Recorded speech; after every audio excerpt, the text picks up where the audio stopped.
बहुत सारा मैटर आ गया एक साथ, फिर भी करते हैं, चर्चा करते हैं। सुख दुख दोनों एक साथ नहीं हो सकते। दुख है तो सुख नहीं है, सुख है तो दुख नहीं है। यह है कि दुख कम ज्यादा हो, सुख कम ज्यादा हो, पर दोनों साथ नहीं हो सकते। दो विरोधी भाव एक साथ नहीं होते, चाहे बहिर्मुख हो चाहे अंतर्मुख हो। तो वहाँ सुख होगा या दुख होगा, कम होगा ज्यादा होगा, ये अलग बात। दो का विरोधी भाव एक साथ नहीं होंगे। सुख भी है दुख भी है, कहने में तो आ जाएगा अल्प दुख है तो अल्प सुख कहेंगे हम उसको, कहने में कोई बाधा नहीं है। लेकिन वास्तव में दुख के समय दुख का ही अनुभव है, सुख का अनुभव नहीं है। कम दुख का अनुभव है, कम सुख का अनुभव, कहने में फर्क पड़ता है। सिर में दर्द है, पाँव में नहीं है, तो कहते थोड़ा तो मैं ठीक हूँ, थोड़ा मैं खराब हूँ। और सिर में दर्द के समय दर्द का अनुभव हो रहा, पाँव के सुख का अनुभव नहीं हो रहा। हमारे अनुभूति हमेशा सुख या दुख रूप होती है, एक साथ दोनों रूप नहीं होती है। और यह है कि सुख कम हो दुख अधिक हो, दुख कम हो या अधिक हो, एक साथ दोनों नहीं, दो विरोधी भाव एक साथ नहीं होते। एक बात ये थी। दूसरा लक्षण की बात कहें, ज्ञान दर्शन दोनों को तो अलग अलग लक्षण बना नहीं सकते, वो लक्षण सदा होना चाहिए। ज्ञान दर्शन सदा नहीं होते, ज्ञान होता दर्शन नहीं होता, दर्शन होता सुख तो ज्ञान नहीं होता, दर्शन को सुख लेना चाहिए। जब ज्ञान में खड़े हैं तो वास्तव में हमको सुख नहीं है, अन्य विषय सुख लगे तो सुख नहीं है, दुख ही है वो। ज्ञान में खड़े हैं तो दुख है, सुख हो ही नहीं सकता, असंभव है। और ये अलग बात है कि विषय सुख हुआ तो उसको हम सुख मान लेते हैं। मानने से क्या होता है, वाकई वह कम दुख हो सकता है। कहीं विषय की इच्छा की पूर्ति हो गई, विषय सुख मिला तो हमको वो दुख जो विषय का था, विषय नहीं होने का दुख था, वो मिट गया। तो हमको ऐसा लगता है कि हमको सुख हो गया। पर सुख तो नियम से ही अपनी वस्तु का आश्रय करने पर होता है, अन्यथा वो सुख सुख जैसा लगता है, सुख का अच्छा है। बहिर्मुखता में दुख ही है, सुख नहीं है, सुख लगता है। अंतर्मुखता में फर्क पड़ रहा है, जब हम बाहर नहीं है तो हमको शरीर में दुख हो तो दुख ही है, सुख नहीं है। और दूसरी बात है मोह जनित दुख नहीं है, इतनी बात है, तो उसको सुख कह देते हैं। पर वास्तव में तो शरीर में वेदना है, तुमको वेदना का ही अनुभव होता है। कभी वेदना नहीं हो तो हमको सुख का अनुभव होता है। शरीर में हम ध्यान का अभ्यास कराते हैं, लाट पे हो, हाथ पे हो, पाँव पे हो, तो हमको स्वास्थ्य प्रकट होता है, नूतन प्रकट होता है, तो वो हमें सुख लगता है, दुख नहीं होता उस समय। हम उस सुख को कोई भी जीव पहचानता है, यार ये सुख हुआ, यह वास्तविक सुख है, उसको पहचान ले तो फिर उसके लिए प्रयत्न शुरू हो जाए। जितने लोगों को हम ध्यान का अभ्यास कराते हैं, नए नए लोगों को, वो अपने शरीर में आता है तो शरीर के सोर्स से जुड़ता है, कभी वेदना नहीं होती तो सुख भी होता है उसको, लेकिन पहचानता नहीं, भी देखता शरीर का ध्यान होगा, शरीर का ध्यान हो गया, वास्तविक सुख हुआ उसको, जरूर अच्छा लगा उसको, ये बात नहीं लगा, सोर्स से जुड़ा तो सुख हुआ ही है उसको। ऐसा नहीं सदा वेदना नहीं होती। अंगुली के भाग में वेदना नहीं हुई है तो उसको अंगुली के भाग पे आने से सुख हुआ ऐसा उसे लगा ही नहीं। हथेली पे आया सुख उसे लगा ही नहीं, ओढ़नी पे आया सुख उसे लगा ही नहीं, सीने पे आया उसको जो है सोर्स से जुड़ा सुख उसे लगा ही नहीं। उसको तो ये लगा कि तो शरीर ऐसा विकल्प चलता रहा उसको। तो उसको सुख होने पर भी सुख की पहचान, या सुख हुआ ही नहीं, क्योंकि वास्तव में शरीर से जुड़ा ही नहीं, तो विकल्प भी करता रहा, खुद का ध्यान करा, खुद का ध्यान करा रहे। कदाचित तो शरीर के भाग पर आता भी है। बच्चों का सिर बताओ शरीर में दर्द है कि नहीं है, वो हाँ के साथ दर्द नहीं है, बताएगा दर्द वाकई नहीं है तो नहीं है, वो बोल रहा नहीं है, तो मतलब अब वहाँ दर्द नहीं है तो वाकई उस समय उसको सुख का अनुभव हुआ था, बालक को या हमको भी, पर हमने उसको सुख रूप से पहचाना ही नहीं। पहचाने तो बार बार सुख को भोगेंगे, हम तो बार बार सीने के बाद में आएंगे, सुख को भोगेंगे। उसे वास्तविक सुख अतीन्द्रिय सुख है, उसको जीव को उसकी पहचान ही नहीं। पहचान तो विषय सुख की है, सुख के नाम पर वो विषय सुख को जानता है। बच्चे ने टॉफी खाई, बहुत अच्छी लगी, खिलौना मिला, बहुत अच्छा लगा, खिलौना को चलाया, उसको बहुत अच्छा लगा। तो वो बाहर में जो दुख निवृत्ति होती है, विषय की इच्छा की पूर्ति होती है, तो दुख मिटता है, उसको ही वो या वैश्विक सुख होता है, उसी को सुख मान लेता है। सुख के संबंध में बहुत भ्रांति है, वो सब तो सुख ही है। अब हमने सुख कोई सच्चा नहीं जाना तो सुख कैसे होगा, प्रयत्न भी कैसे होगा। हमने तो वैश्विक सुख को ही सुख मान लिया, जो बाहर खड़े हैं विषय मिलता है तो उसको सुख माना, तो वही बार बार वही प्रयत्न होता ही रहता है। खाना खाया तो अच्छा लगा, भोजन में पानी पिया तो अच्छा लगा, कपड़े पहन लिए तो अच्छा लगा, ये बाहर में रह करके ही हमको जो वास्तविक सुख तो अपने सोर्स से जुड़ने से होता है। उसको तो हमने जब जुड़े तो पहचाना ही नहीं उसको, तो उसका प्रयत्न कैसे करें? पहचान के बिना प्रयत्न कैसे होगा? हमने उसको रूप से माना ही नहीं। हमने कहा जंगा के भाग पर आओ, जंगा के भाग पर आया तो उसको मोहजिंदा आकुलता तो नहीं हुई, पर शरीर में वेदना नहीं, तो सुख का अनुभव भी हुआ उसको, अच्छा लगा उसको। वो अच्छा लगे को उसने पारमार्थिक सुख माना ही नहीं। यही इसी का सुख अधिक भगवान को होता है। जाति वही है जो भगवान को है, जो हमको भी है। उसी सुख का अनुभव करने से सुख बढ़ेगा। उसको पहचाना नहीं तो निरंतरता कहाँ से लाएगा? हमको हमने पीठ के बाद पैर को आराम की स्थिति थी, हमको अच्छा लगा, अच्छा लगता ही है। अब उसको पहचान नहीं रहे, बस सी बात है। पहचान हो जाए तो फिर तो अच्छी चीज को पकड़ेगा ही पकड़ेगा। ये हमारा पुत्र खो गया, बाद में मिला, बड़ा हो गया, पहचाना नहीं, तो हम उसको नौकर की तरह व्यवहार करते हैं। अब जब उसको पहचान लिए तो हमारे पुत्र है, तो व्यवहार बदल जाता है। जो शरीर के भाग में आए, हमको वेदना नहीं थी, अच्छा लगा, और उसको हमने सुख तो वही जो खाने से मिलता है, पीने से मिलता है, पहनने से मिलता है, वस्तु को मिलने से मिलता है, उसी सुख वही उत्सव हमारे पर है। वो मिथ्या की समझ खत्म ही नहीं होती है। ध्यान कराने पर भी, और ध्यान करता भी है, ध्यान किसी बात पर आता भी है, उसको अच्छा लगता भी है, पर ये अतीन्द्रिय सुख है, वास्तविक सुख है, यही पूर्ण दशा को प्राप्त होकर के भगवान नाम देता है हमारे को। ये पहचान नहीं होती। अतीन्द्रिय सुख को लोग पहचानते नहीं है। शरीर का सुख है, शरीर का सुख है, शरीर में आराम है तो पुद्गल का सुख है। आराम तो शरीर में नहीं होता, पुद्गल शरीर में नहीं होता, आपको अपने अमूर्त शरीर में होता है। अमूर्त शरीर की पहचान नहीं है। अमूर्त शरीर के साथ जुड़ने से उनमें सुख की पहचान है। अब मैंने तो अपना क्षेत्र पहचाना, अपनी जो वृत्ति, जो सच्ची वृत्ति है उसको पहचाना। क्या पहचाना? कौन सा आत्मज्ञान हो गया? ज्ञान यही आत्मा, ही आत्मज्ञान है क्या? इंद्रिय ज्ञान जो असमान जाति द्रव्य पर्याय है, उसके संयोग से हुई है, जो अविद्या का मूल है, जो इसको हमने आत्मसात कर लिया, यही आत्मा है। यही आत्मा, और कैसा आत्मा होता है? ज्ञान कर रही में रहता है। तो मतलब क्यों नहीं मोक्ष मार्ग प्रकट होता है? आखिर बात क्या है?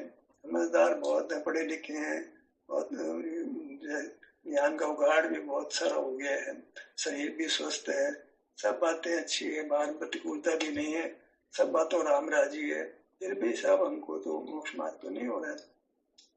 हम ध्यान का अभ्यास कर रहे हैं तो भी ये जो है वो व्यक्ति में तो वही विशेष सुख रहता है, विशेष सुखी उठ रहता है, उसी को सुख रूप से पहचानते हैं।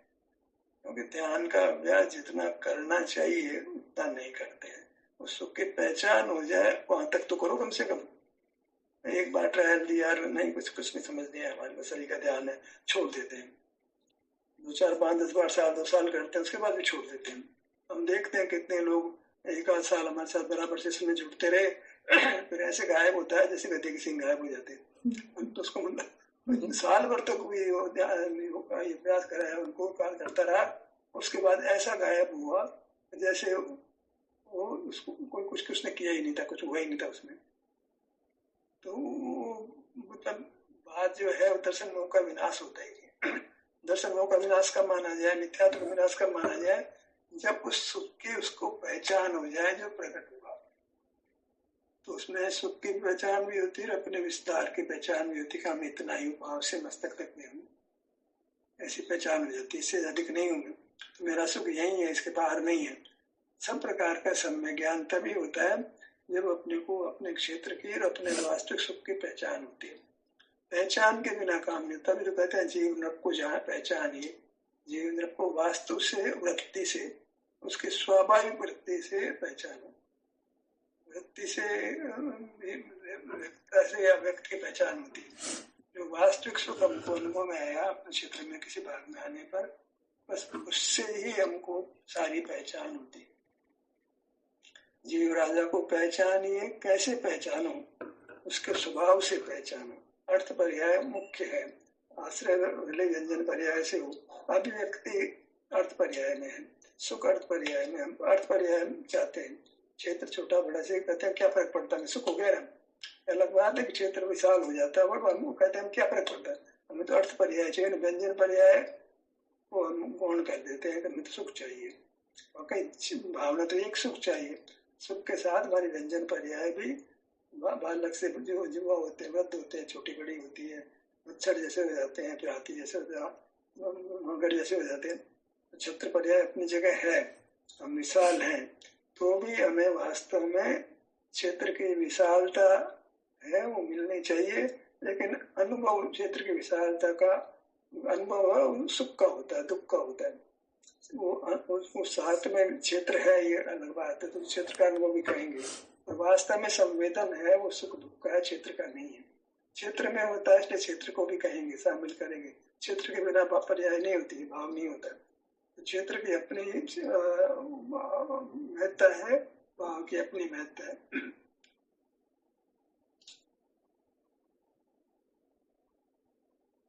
अब ये लक्षण किसको बनाए? ज्ञान दर्शन को लक्षण तो नहीं बना सकते, सुख भी दुख के समय नहीं होता, सुख को भी लक्षण नहीं बना सकते, दुख भी सदा नहीं होता, दुख को भी लक्षण नहीं बना सकते। तो क्या कहते हैं, सुख गुण के जो पर्याय है वो सदा होगी। अब वो सुख रूप हो या दुख रूप हो अलग बात है। सुख गुण की पर्याय अवश्य होती, बिना सुख दुख के जीव कभी भी नहीं होता है। अब अलग बात है कि सुख दुख की पहचान नहीं, निद्रा में मूर्छा में उसे कुछ खबर ही नहीं है, पर सुख दुख तो हो रहा है। इतना है कि उसको पहचान नहीं है, इतना बेहोशी में पड़ा है, टाइम बीता जा रहा है, और टाइम बीता जा रहा है, प्रति क्षण उसको अपने एक एक समय की पहचान नहीं है, इतना बेहोशी में पड़ा है। पर सुख दुख का परिणाम इतना न्यून हो गया चेतन जैसा, सुख भी जैसे नहीं है, दुख भी नहीं है, ऐसे नींद को निकल जाती है। 5 घंटे सोए जैसे सुख भी नहीं हुआ, दुख भी नहीं हुआ। जो हमारा वास्तविक लक्षण है उसका तिरोभाव जैसा हो जाता है। वो स्थिति एक केंद्रीय में होती है। हमारी निद्रा में भी बहुत कुछ ऐसी स्थिति हो जाती है, जब टाइम बीत जाता है, न सुख हुआ न दुख हुआ। जो हमारा स्वरूप है वही लक्षण है, वो लक्षण ही गायब हो जाता है, तो उसको लक्षण रूप से पहचानने में नहीं आता, पर उसका सद्भाव तो सदा ही रहता है। अल्प इतना हो जाता है, जैसे कहते हैं ज्ञान बहुत अल्प हो जाता है पर अवश्य रहता है। जीव मंगलम ऐसा करके फिर से स्वामी कहते हैं भाई ज्ञान तो रहता ही, सूर्य है ग्रहण हो जाता है तो भी इधर चारों ओर से उसकी किरणें खिड़ती रहती है, किरण उसका स्वरूप है, वो खत्म नहीं होती। ऐसे जीव का स्वरूप ज्ञान है, वो कभी खत्म नहीं होता। ऐसा भी शांतर देते हैं, जीव मंगलम करके ज्ञान सदा पाया जाता है, ज्ञान से उसकी मंगलता है। अब यह है कि ज्ञान तो उड़ तो रहा ही है, पंडितों को मुनियों को ये समझ नहीं आता है कि ज्ञान तो पर प्रकाशक करने पर भी तुमको ज्ञान क्यों हो दो है, पर प्रकाशक तक न राग द्वेष अवशंभा भी होते हैं, उसको तुम कैसे तुम मुख्य कर रहे हो, विकार को कैसे मुख्य कर रहे हो। यह है कि आपको सुख अल्प होता है तो उसको पहचानो, दुख में तो दुख की पहचान भी होगी, दुख तो भी क्या सिद्धि है। जो सुख हुआ, वास्तविक सुख हुआ, जो अपने शरीर के किसी भाग पर आए, हमको मोह जनित दुख नहीं हुआ, शरीर में भी दुख नहीं था, तो दुख नहीं था, सुख बड़े अल्प हुआ, उसकी यदि पहचान हो जाती है तो फिर जीव बार बार अपने शरीर में किसी भाग पर आएगा, पूरे पर तो आ नहीं पा रहा, उससे फर्क नहीं पड़ता है। पर्याय तो पूरी होते, हम पूरे को अनुभव में आती, ऐसा नहीं हाथ में अनुभव में आए तो हम सामने तो पूरे को अनुभव में नहीं, हम तो जितने भाग में अनुभव उतने भाग में पूरे हो गए।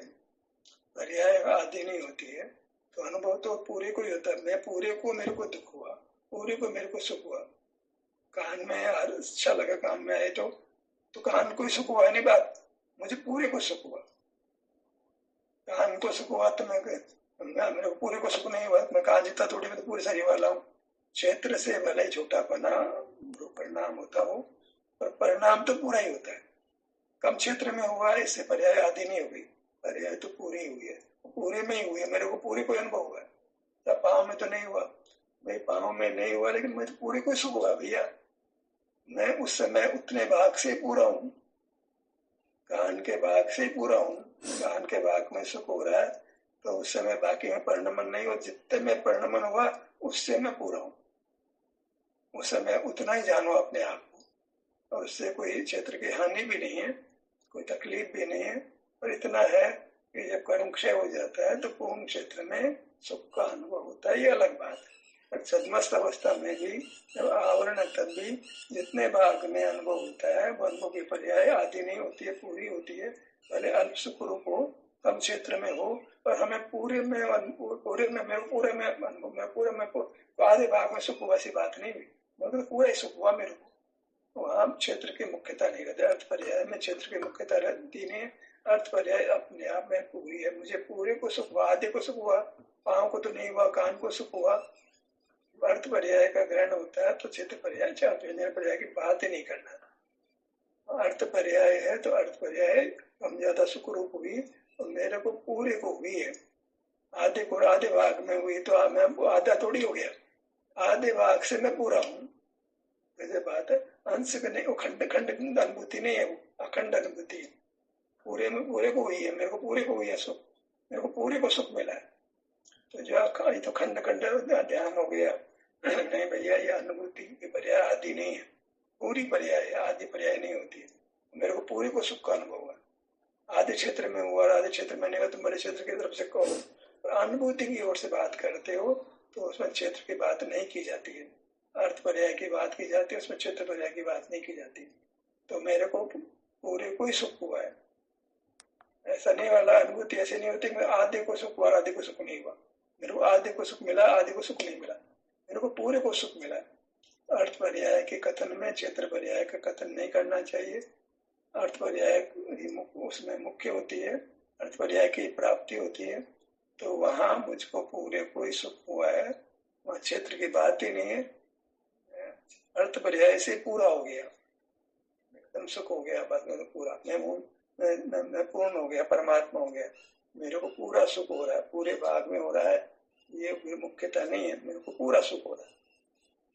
आधे पाँव में भी हो रहा है, हाथ में भी हो रहा है, वो बात ही नहीं है, मुझे पूर्ण सुख मिल गया। वो हमारा गंतव्य है, हमारा साध्य है। मेरे को पूरा सुख हो जाए, ये चाहते हैं हम। तो अर्थ पर्याय की मुख्यता है, और अर्थ पर्याय का आश्रय क्षेत्र है तो वहां क्षेत्र की मुख्यता हो जाती है। बिना क्षेत्र को लक्ष्य में लिए अर्थ पर्याय निर्मल होती ही नहीं है। तो क्षेत्र पर्याय की मुख्यता अपनी जगह है, अर्थ पर्याय की मुख्यता अपनी जगह है। दोनों अपनी अपनी जगह मुख्य हैं, पर इतना अवश्य है कि हम सुख चाहते हैं तो सुख तो अर्थ पर्याय में ही होता है, क्षेत्र में ही होता है, तो क्षेत्र की मुख्यता हो जाती है। और वो अनुभूति है, वो एक अति समय की है, इसलिए उसको अर्थ पर्याय कहते हैं। पहले ही वो क्षेत्र में होती है, उसको व्यंजन पर्याय नहीं कहेंगे।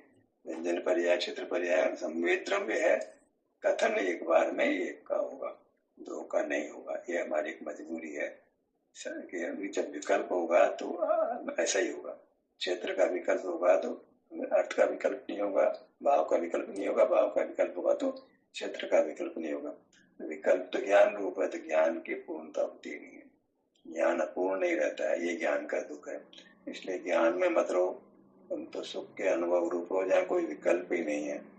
इस भाग में हुआ, उस भाग में नहीं हुआ, आधा हुआ, पूरा हुआ, ये विकल्प सब ज्ञान में होते हैं। सुख के अनुभव में तो सुख ही होता है। प्रथम गले कम सुख हो, न सुख रूप से उसमें वास्तव में दुख नहीं हुआ। जिस समय हमको शरीर में सुख की स्थिति का अनुभव किया, उस समय कम सुख हुआ, ये अलग बात, पर दुख नहीं हुआ। यही हम चाहते हैं कि दुख नहीं हो। अब कम सुख है तो ये पूरा भी हो जाएगा, पर दुख की निवृत्ति तो हुई ना। और विषय सुख के समय विषय दुख नहीं होता है, दो बातें एक साथ नहीं होती, सुख दुख दोनों साथ नहीं होते हैं, कम ज्यादा होते हैं, अलग बात है। अभी हमें कम सुख हो तो भी चलेगा, दुख तो नहीं है ना। कम सुख होगा तो ज्यादा भी हो जाएगा, दुख निवृत्ति हो गई, ये बड़ी बात है। कम सुख में भी दुख की निवृत्ति है, दुख नहीं है, तो बहुत बड़ी उपलब्धि हो गई। कम सुख को पूर्ण सुख करना ही रहा बस। कम सुख की पहचान हो गई तो पूर्ण सुख भी हो जाएगा। हमें कम सुख की पहचान नहीं हो रही। जो शरीर के किसी भाग पर आए उस समय मोह जनित दुख भी नहीं हुआ, उस समय से अच्छा तो वेदना जनित दुख भी नहीं हुआ, अच्छा लगा, यही सुख है तो इसी को भोगना है, इसी से पूर्ण होगा। इस बात की समझ नहीं होने से विद्वान ये कहेगा तो शरीर का ध्यान हो गया, हमें तो कुछ सुख भी नहीं हुआ, हमें तो उल्टी वेदना हुई, कई सारी बातें हो जाती है। तो जीव की गति मोक्ष मार्ग में नहीं होती है, कहीं कहीं अटक जाता है वो। अब हमको अटक नहीं हो, इसलिए इतनी सारी बात हम खुलासा करने का विचार होता है, यार बात हमारी स्पष्ट हो जाए, उस मार्ग पर हम अडोल रूप से अडिग रूप से चलते रहें। जो विघ्न आते हैं, अड़चने आ जाती है, दूसरे लोग उनको भी पूरी बात समझ नहीं आती है, या दूसरे उनको बहका देते हैं, तो भी हम अडोल अडिग रूप से उस मार्ग पर चलते रहें। कहीं कि मोह जनित में हमारे को भ्रांति हो जाती है, दूसरा भ्रांति पैदा कर देता है, वो हमको मार्ग से विचलित नहीं करे। मार्ग पर निरंतर बने रहे तो पूर्णता हो जाएगी। या मार्ग पर रुक जाएंगे तो फिर गंतव्य तो नहीं मिलेगा। तो हम सतत मार्ग के समझ में तो सततता रही, समझ तो सदा निर्मल रही, अनुभव के समय समझ नहीं होने पर भी कभी मिथ्या ज्ञान नहीं हो। मिथ्या ज्ञान तो रास्ते को रोक देता है। मिथ्या ज्ञान में तो गति हो ही नहीं सकती। अनुभव के बाद सम्यक ज्ञान होता है, सम्यक ज्ञान में अनुभूति रूप नहीं है तो उसका भी निरोध होना चाहिए। एक अनुभूति मात्र में अनुभूति करते रहे तो अल्प सुख से पूर्ण सुख भी हो जाएगा। और अनुभूति में सुख की पहचान होती है, अपने क्षेत्र की पहचान होती है। नहीं तो शरीर है, शरीर में थोड़ी नहीं, क्षेत्र की पहचान भी नहीं हुई, सुख की पहचान भी नहीं हुई, तो काय का आत्मज्ञान हुआ तुम्हारे को? बोले तुम आत्मज्ञान ही ज्ञान कहो, आत्मज्ञान तो हुआ ही नहीं, तुम्हें सब निर्जन नहीं हुआ। बस ये विचारों में डूब जी रहा जीव। पंडित और मुनि सब विचारों में जी रहे हैं। विचार तो बहुत आकुलता पैदा करते हैं। ज्ञान सारा विचार रूप होता है, इंद्रिय ज्ञान रूप होता है, विचार रूप होता है। इंद्रिय ज्ञान में व्याकुलता, विचार में व्याकुलता। तो कहते हैं विचार तो बहुत दुख देते हैं, तो निर्विकल्पता चाहिए मेरे को। निर्विकल्पता तो ज्ञान में होती नहीं है। ज्ञान तो सविकल्प ही होता है। फिर किसकी शरण है? दर्शन की शरण है। दर्शन निर्विकल्प होता है। तो ऐसे ज्ञान का निरोध होता है और दर्शन का आविर्भाव होता है। दर्शन नाम सुख का है, वो निर्विकल्प होने से वह सुख है। तो हमको दर्शन लक्षण तो नहीं बनेगा, क्योंकि दर्शन सुख, दर्शन माने सुख, सुख तो सदा नहीं रहता है, दुख भी रहता है। तो सुख या दुख दो में से एक स्थिति ज्यादा पाई जाती है। सुख की स्थिति, सुख की अवस्था लक्षण बन गई। सुख की कोई न कोई सुख या दुख रूप अवस्था होती है। सुख उनके पर्याय सुख या दुख दो प्रकार से होती है, पर अवश्य होती है। वो जीव का लक्षण कहना चाहिए। ज्ञान को तो कदापि लक्षण नहीं कहना चाहिए। दर्शन को हम लक्षण कह सकते हैं। दर्शन सुख का संवेदन है, सुख या दुख का संवेदन को दर्शन कहते हैं। तो वो लेकिन बाहर का सुख दुख नहीं, वो तो वैसे सुख दुख तो ज्ञान में जाएगा।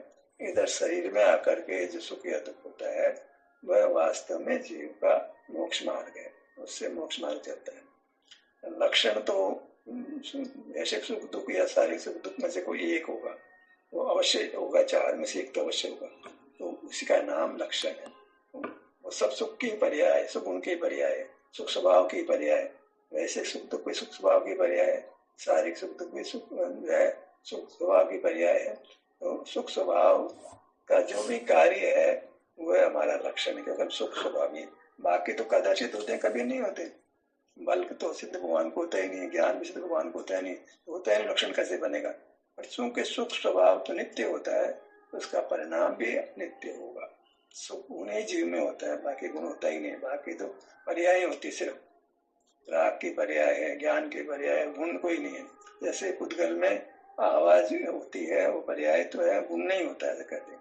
वास्तव में तो वहाँ रस गुण भी नहीं है, गंध गुण भी नहीं है, तो स्पर्श गुण ही है। फिर भी चलो चार गुण मान लिए, तो भी वहाँ एक समय में क्रम उठ गया।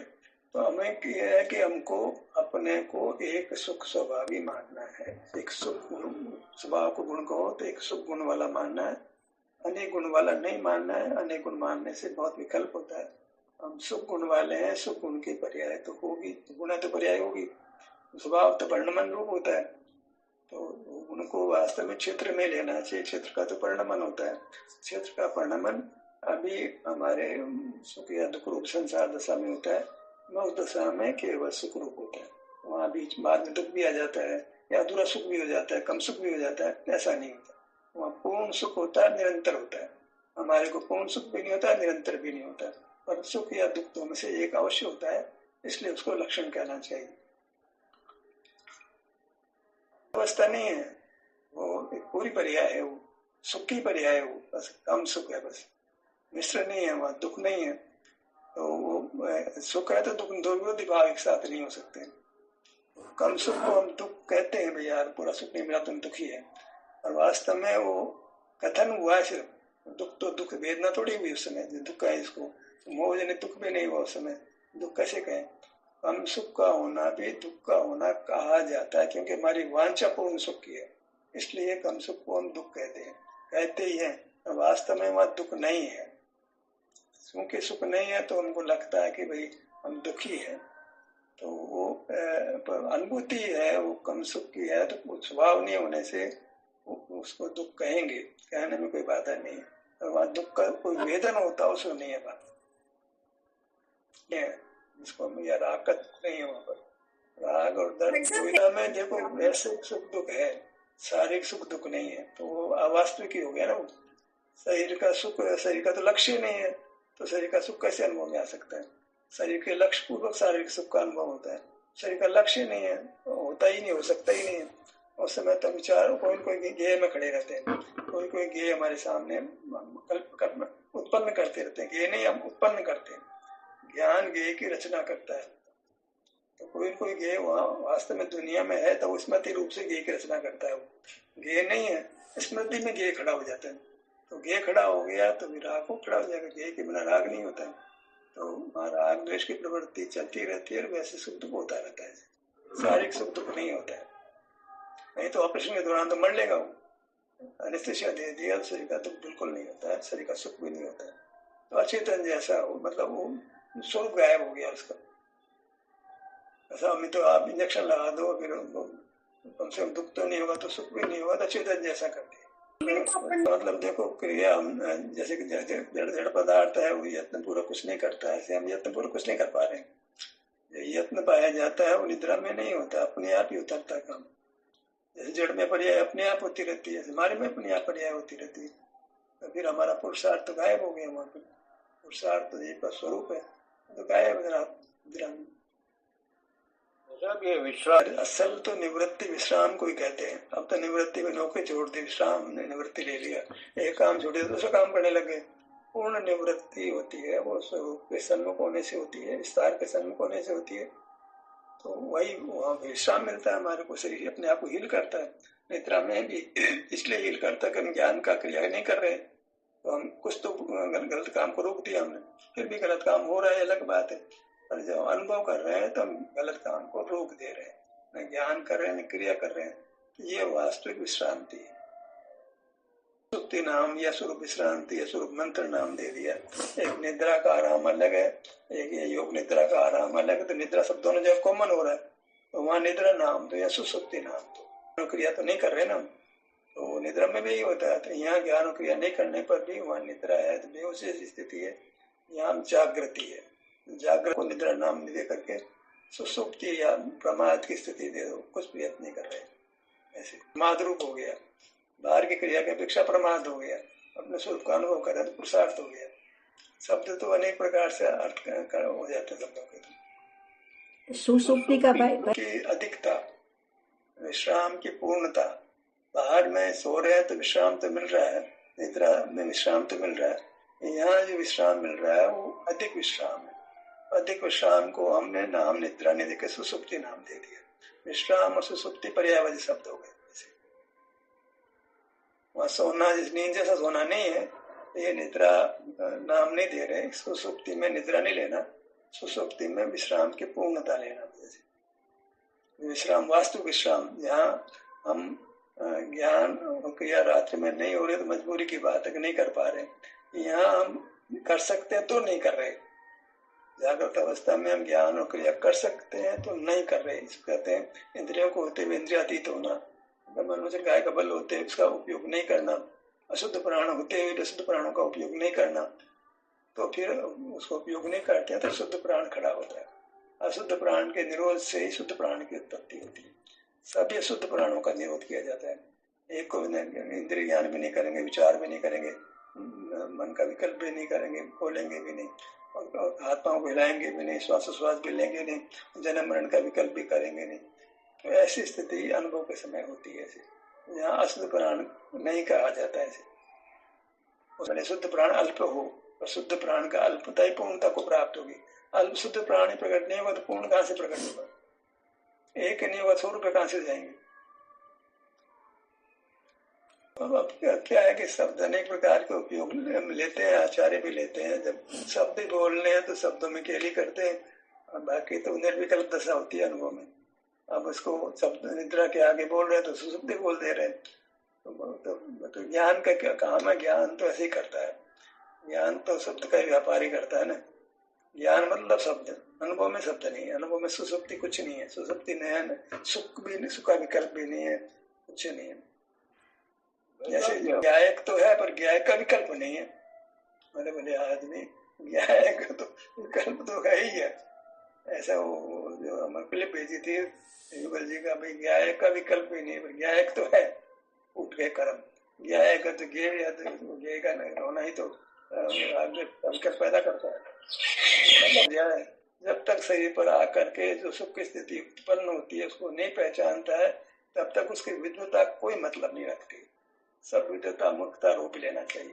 नहीं हुआ मोक्ष मार्ग नहीं हुआ तो विद्वता से लोगों को मोहित कर सकता है वो।